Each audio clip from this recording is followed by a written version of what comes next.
In this video, we're going to look at multiplying decimal numbers using the traditional algorithm. So whenever we're using the traditional algorithm, whenever we're multiplying decimals, as I've said in previous videos, it's really important that we estimate our answer first, because the biggest mistake for students is doing the multiplication correct and then putting the decimal in the wrong spot. And this is not the same as adding and subtracting where it automatically goes straight down. We need to think about it. So let's imagine 0.9, 9/10, 90 cents. It's close to one whole or $1. So our answer, or if we look at the multiplication, this is about 1 times 671. Okay, so 1-ish times 671. Our answer should be, so I'm going to say our estimate is it should be something close, probably slightly smaller than 671. So I'm going to say around 660. This is just an estimate, but we shouldn't have an answer of 6, for example, with a decimal here. We shouldn't have an answer of 66. It should still be around 600 something, 650-ish. Okay, let's try the math. So another thing to keep in mind when we're doing this question, just any multiplication, this is with whole numbers too, it's always easier, I think, to put the number with the least amount of digits on the bottom. The 0 in front of the 0.9 doesn't make much difference to us, so I'm going to ignore that. And I'm going to put the 9 on the bottom. It's just easier for me to visualize. So now we just do multiplication, the algorithm as usual. 9 times 1 is 9. 9 times 7 is 63. 3 down, 6 up. 9 times 6 is 54. Plus the 6 is 60. Okay, so we've got this far. We know our answer should be around 600. Right now, our answer looks like 6,000 something. So that tells me that I should put the decimal in this spot. Bloop. I've put it there. I placed that based on this estimate, around 600 something. Not 6, not 60, not 6,000, around 600. The other thing to keep in mind, you can check your decimal placement by looking in the question. Remember, invisible decimal's there, so there's no digits behind that invisible decimal. But here is a decimal we see in the question, and there's one digit behind it. So because there's this one digit behind the decimal there, we're actually going to move our decimal one place in. So our estimate makes sense. Let's try another. So this one is 52 8/10 times 692. A little harder to estimate, but not impossible. 52 is close to 50 times 692 is close to 700. So when I do a multiplication like this, think, okay, 5 times 7 is 35. And then I have 1, 2, 3 zeros. So my answer is going to be somewhere close to 35,000. Okay, keep that in mind. We'll leave it over here, and now we'll do our math. Because there's 3 digits in both the numbers, it doesn't really matter which one's on top.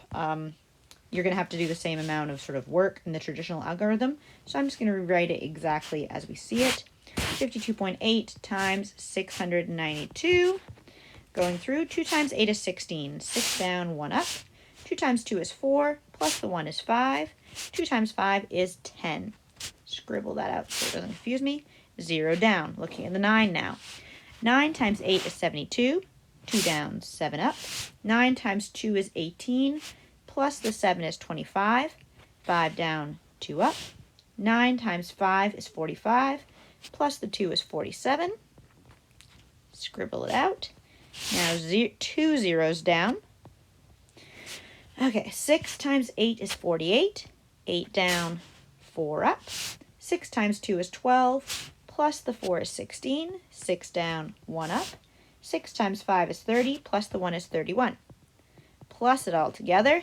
6, 7, 5 plus 8 is 13. 3 down, 1 up. 1, 2, plus 7 is 9. Plus 6 is 15. 5 down, 1 up. 1 plus 4 is 5. Plus 1 is 6. And a 3. So our answer should be close to 35,000. So that tells me I'm going to make the answer 36,000. I'm going to put the decimal right there. Decimal. I can check this by using the previous rule I've mentioned. There's one digit behind the decimal that appears in our question. So we move the decimal in one place, which is exactly what we estimated. And our answer is 36,537 and 6/10.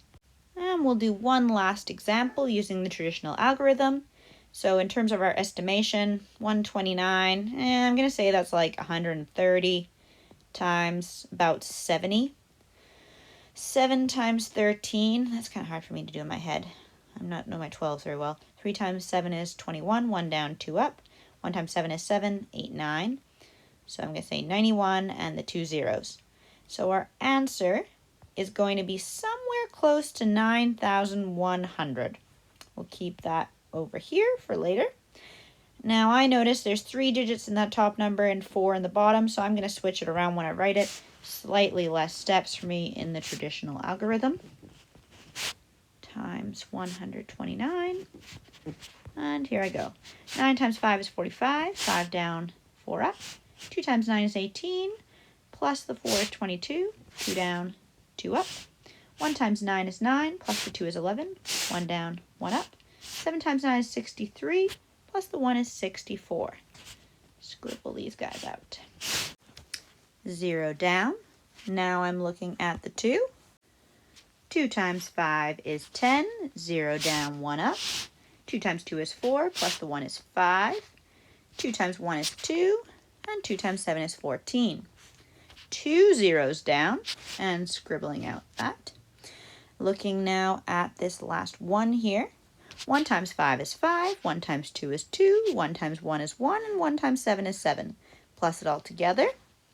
5 plus nothing is 5, 2 plus nothing is 2, 1 plus 5 plus 5 is 11, so 10 plus 1 I'd like to look at it as. Carry the 1, 1 plus 4 is 5, plus 2 is 7, plus 2 is 9, 6 plus 4 is 10, plus 1 is 11, 1 down, 1 up, 1 plus 1 is 2, plus 7 is 9. So our estimate was 9,100. So based on the estimate, I have 9,000 here, and I'm going to put the decimal right there. So let's do that. Then we'll use the other rule to check. There's in fact 2 digits behind our decimal. So we move in 1, 2 digits, and it makes sense that our decimal's in the right spot. Our answer, 9,191 and 25 hundredths. Okay, good luck on this section.